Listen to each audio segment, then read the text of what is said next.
2 and creatures are attacking. This is insane. So looks like both players have Vendilion Click, and because of the new legend rule, both clicks are able to be in play and attack each other. Yeah, that's a click coming into the red zone here for VanMeter. So across for 3, both players kind of actually damaging themselves here. Now, there's a little bit of a difference here in these two Miracle decks. Lossett, I guess, you know, he kind of sets the stage for Miracles. When everyone goes towards Miracles, they go towards his list. He's got 3 Vendilion Click. He's got a Venser, Shaper, Savant in his main deck, a Snapcaster Mage. Not sure how many of those are in the deck after sideboard, but he's more of a Entreat the Angels, Chase the Mind Sculptor fan. VanMeter has Thopter Foundry and Sword of the Meek. Yeah, he has Thopter Foundry, Sword of the Meek. He also has 2 copies of Stoneforge Mystic, so he can find the Sword of the Meek if he needs to, but he also has a Batterskull to find as well. So basically a Miracle deck with a couple of copies of Stoneforge for that package, which is a pretty interesting take on the deck. One thing that Lossett has this weekend too, if you of course track him while we're doing open series events, you know that there's always some minor changes to his deck. Sometimes you'll see a Glacial Fortress in there when people are playing Choke. He's got 2 Mystic Gates. Sometimes he's got a Baneslayer Angel or 2 in the sideboard, which, if you ask Patrick Sullivan, he's been absolutely decimated by before. But he actually has, and this is not a typo, 1 Red Elemental Blast and 1 Pyroblast in his main deck. And that's not that crazy considering the fact that, 1, if you're playing against a non-blue deck, you can brainstorm it away. Yep. But 2, blue decks are pretty popular in Legacy. Oh my gosh, I don't know. I'm not sure we have not had 2 non-blue decks. Actually, that's not true. We had Death and Taxes and Lands. Yeah, that was in the feature match. I don't know if you walked, like on your break, I don't know if you walked around very much. Here's a Batterskull from VanMeter, but I was just walking around to see, you know, what the name players are playing and what some people I'm not really, you know, familiar with are playing, and just seeing just blue mana everywhere. Yeah. Absolutely everywhere. Kurt Spies is one of the few players. I know you said you had Death and Taxes versus Lands, but those are 2 of the few players that are not playing blue here. Yeah, and who wouldn't want to play blue, considering you get to play cards like Snapcaster Mage and Brainstorm? And the blue cards are, they're ridiculous. So Joe Lossett hard cast and Entreat the Angel last turn, but he got trumped by Chris VanMeter's Batterskull. VanMeter, you saw his hand, he's got 2 fetch lands in there, so he's kind of all in on those lands. Lossett's going to play a Counterbalance, play a Scalding Tarn. And you see his hand right now, he has a Terminus, something else, and he's just not going to attack this turn. So VanMeter is going to untap. With his Batterskull, he'll take a draw. Let's see what he finds. It's a copy of Brainstorm. Yeah, so Joe doesn't really have an answer to the Batterskull. Again, he can cast Terminus, but that would only deal with the Germ token. And he blindly hits a Brainstorm of his own to counter Chris VanMeter's Brainstorm. So pretty lucky flip there from Joe. Oh, that Counterbalance. What a fun, magical card. Everyone's just having a ball on the left side of the table. As VanMeter's Brainstorm does get countered, which he obviously needed quite a bit with those 2 lands in his hand. Now he has to figure out how to manage Batterskull in this situation. Going to start by playing a Flooded Strand. So it's interesting here. It's like both players, you know, I would say that if you look at this board, Chris probably has the advantage right now because that Batterskull is difficult for Joe to deal with. However, Joe does have a Counterbalance in play, plus he has a Brainstorm on the top of his deck and a Snapcaster in play in his hand. So even though things look good for Chris technically on the board, you got to like Joe's chances. Yeah, it gets ugly pretty fast here. VanMeter's going to sacrifice this Scalding Tarn. Looks like he's going to move down to 12, I believe. Maybe he gained a little bit of life. We'll make sure that our life totals are correct here. But he's going to go searching on a land. I wouldn't be too surprised, Rosef, if he actually moves the Batterskull over to the Vendilion Click. Mm-hmm. Yeah, that way, you know, you can basically start attacking with your click next turn, not worry about it trading with Joe's click. And now Joe is going to have to probably pull the trigger on the Terminus in his hand, but he does have that Brainstorm, so it's going to be easier for him. Brainstorm's going to go to the grip. And he's going to start by casting the best card in Legacy, which actually doesn't pain me to say. I respect Brainstorm. I don't have any interest in casting it, but I respect it.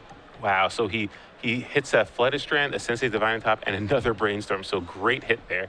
And it looks like Terminus will get placed on top of his library. Well, Miracling's easy. Miracle's so easy. What a great mechanic. All you have to do is Brainstorm, you find a top, then you set it up, now you play the top. So there's Sensei's Divine on top, Counterbalance, Sensei's Divine on top, giving people headaches since 2002. It's not so bad. With Abrupt Decay kind of hanging around, and I expect to see a lot of those on camera over the course of this weekend because Bug has been tearing things up as VanMeter is going to draw a card here. Yeah. Oh, and he draws a counterbalance of his own. But again, let's see if it can even resolve through top counterbalance. We know that Joe does have, I think, a Terminus and a land on top of his dot. And Joe's going to block immediately with his Vendilion Click. VanMeter is going to gain 7 life and push himself up to 23. We'll see if he tries to resolve the counterbalance, as you mentioned. Yeah, and the life doesn't really matter that much in this matchup. Eventually, one of these players is going to get a dominating board. Yep. Usually, Jace the Mind Sculptor comes to play. Time to spin. There's a Terminus. There's a Flooded Strand. Last one was an Island. Wow, so pretty bad top there, but he does have a sack land, I think. He does have a Tarn out there. He also has a Brainstorm as well. See if he wants to sacrifice this Tarn right now before he goes. Well, he's already drawn his card. I take that back. Yeah. So he's going to spin maybe his top. Maybe he'll Brainstorm. We'll see. It's actually kind of fun watching Joe because I always feel like I'm learning something when I watch him play this deck. He is very surgical. The only issue that he has when he plays this deck is sometimes it just takes a little too long for him to win. He gets a draw a lot of the time, but the deck does take forever to win, to be fair. Yeah. And it looks like he might have had a Vendilion Click on top of his library, which could be interesting because it's a way for him to snag the Batterskull. And he says in your draw step, so I think you were right, my friend. Oh, wow. He's not going to like this, though. Yeah, Chris drew a Stoneforge, I think. Yeah, so you could take the Batterskull, but he's going to be able to find it. Hey, Chris could have something break his way. You see a big smile on the 4th-ranked player's face. There's a Stoneforge, there's a Batterskull, and there's a counterbalance. And, of course, top is on top of Lossett's deck. So the good news for Joe, though, he has a Brainstorm and a Snapcaster in his hand. So he could actually cast Brainstorm, put the Snapcaster on top, and that'll counter both the Counterbalance and the Stoneforge. Yep. Unfortunately, he was going to have to use the Scalding Tarn, so he's going to lose his Sensei's Divining Top. But I think he's more than willing to do that, given the fact that, you kind of want to counter both Stoneforge and Counterbalance. Yeah, given the texture of VanMeter's hand, it feels a little bit risky, but at the same time, if Joe deems those cards to be very important, then I think, that option is a good one. So first things first, what to do with this Vendilion Click, which is, okay, put Batterskull to the bottom, and we know a mystery card's coming here for VanMeter, so this should be interesting. Yeah, because if the Stoneforge resolves, Counterbalance is resolved. Yeah. Or he might lead with Counterbalance, actually. See a Plains just the draw here for VanMeter, so nothing of interest there. And I think VanMeter is kind of plotting over the decision that you talked about, which is which 2-drop do I lead with first? Even though I'm pretty sure, if this is VanMeter's thinking, I'm pretty sure they're just going to resolve because, all he's got is Tarn and tops on top of his deck. Oh, and I think he used a Brainstorm that was revealed already earlier in the game off that blind flip. So I think he's not going to put him on. Oh, no. His hands, yeah. You're right, yeah, because he used it already. Yeah, this is his second Brainstorm. Yeah, that's correct. So, yeah, it looks like Chris does lead with the Counterbalance, which I like because this gives him the option of casting the Stoneforge next turn if Counterbalance doesn't resolve. Yeah. Which, again, with the top no longer in play, is certainly possible. Lossett going to use that island here as Brainstorm, as you did mention. So we're doing a nice job of predicting the future. Going to add a couple of cards to the grip. It looks like it may have been, okay, there's definitely a spell. And there's a top. Okay, well, here's the thing. If it was this easy, I would play Miracles. I honestly don't understand why everyone's doing this thing. Revealing Snapcaster Mage. This might be the greatest deck I've ever seen in my life. Chris going to look at the graveyard and say, how do you keep doing this? If I was Joe, I would never not play Miracles either. Trust me, he doesn't ever not play it. So, wow, so a great Brainstorm there from Joe. He counters the Counterbalance with Snapcaster Mage, draws the Snapcaster Mage to a turn. He has a top now, which he can play. And his next card down is Entreat. Yeah. Yep, so this game could be over next turn. Joe going to play the top before passing the turn back. And his Entreat right now, because the Miracle cost, if he were to do it at the end of turn, would be for 4 Angels. That's 16, 17, 18, 19. Even though it's not going to be exactly until next turn, it's a dominating board presence as VanMeter is going to draw his card for the turn. He draws a copy of Brainstorm, which to Chris looks like a dead one, but in reality, it isn't. If I'm Joe, I don't think I Entreat. Not yet. No? You don't need to. You got top Counterbalance and click and play. Your opponent has nothing. You know he has a Stoneforge in his hand. There's no reason to. Just you can wait a turn. I think you just want to make sure that you have total domination. So you have that Snapcaster for your Brainstorm. You have active top. I would play it slow, I think. Chris going to start with the Brainstorm. See, given that he started with this, now Joe can actually make this move of, okay, I'm going to draw a card with my top. Because he knows the other card's Stoneforge. I'm going to Entreat And now that's on the stack. Now Joe can sack the fetch line, obviously, but I think he'd rather just entreat for 3 and then counter the brainstorm with the top, and then draw the top next turn. But obviously it's his call how he wants to play it, and he's just going to do it for 3. Leave the fetch land in play. He's got top on top of his library for the counterbalance trigger to counter the brainstorm. And when you have 3/4/4 angels and Vendilion Click, how scared of a Stoneforge Mystic are you really? Yep, that's true. So now basically VanMeter's left with nothing but a Stoneforge and a Batterskull.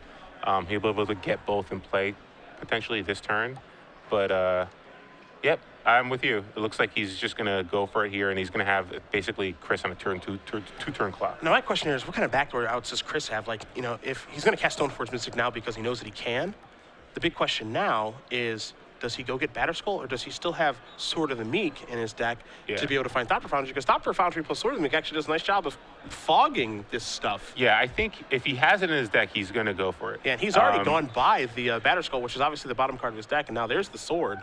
So Sword, Thopter, obviously an out for him, and a Terminus also, sort of the Terminus also is a way for him to stop Joe's army. So, yeah, it looks like he is definitely going for that Sword of the Meek.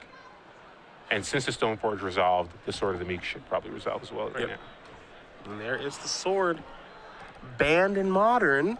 We can't have this combo walking around that format, much to Jerry T's chagrin. And this is kind of why I think Joe might have been better off just slow playing it a little bit, because I think if you slow play it, you basically reduce Chris's outs to like almost none. Yep. Whereas now, obviously, Chris, his odds of winning are still slim, but they are still live. Now, to be fair, you know, the other interesting thing here in this particular situation is that, you know, Joe might just be thinking, oh, I'm just up against like a version of my deck. I always play Miracles, so Chris decided maybe to copy me this weekend to try to get a leg up on the tournament. When in reality, you know, Chris has access to the Thopter Foundry combo that Joe doesn't have access to, and it's actually kind of does a nice job of breaking the mirror open. Yeah, you don't know, you don't actually know what version of Miracles Chris is playing. Because this isn't popular at all. Joe's going to draw the top, obviously. Has Snapcaster still in his hand. See how he wants to navigate this turn. We're working our way about 10 minutes here. So he can swing over 15, dropping Chris down to 5. That's what he's going to do. So the 3 Angels and the Vendilion do come over. 15, as you did mention, will be the damage. VanMeter's going to go down to 5. And now we'll see how Joe wants to play a second main phase. Topping, Snapcaster mages if he's going to Snapcaster. What's he going to do it with? And he's, I thought maybe past the turn, but I think he's just asking how many cards are over there. Yeah, so at this point, Chris, Terminus would be good. Really just wants that sort of Thopter Foundry, though. Chris is going to take a look at the bin here. He knows about Snapcaster Mage being in Lossett's grip. And I think this, I'm not sure. Are we still at the end of Joe's turn? Yeah, we're somewhere on Joe's turn, I believe. Obviously, Chris can't activate the Stoneforge Mystic right now, but what he's going to do is sacrifice fetch lands. I think at this point right now, he just needs to thin his deck as best he can to try to find the Thopter Foundry, because he's on a one-outer at this point. Well, he could put the Sword of the Meek in play, right? Off the Stoneforge Mystic. Stoneforge came into play last turn. Oh, that's right. Hardcast, yeah. That's what he searched for. So, he thins out his deck. He still has one sack land up in case he has a brainstorm, if he draws a brainstorm, but... See what this draw is. Nah, just a land. Yeah, so. That's not going to do it. Chris is going to extend the hand, and Joe Lossett, the Miracle Master, is going to defeat Chris VanMeter in, we'll call it the mirror. 2-0.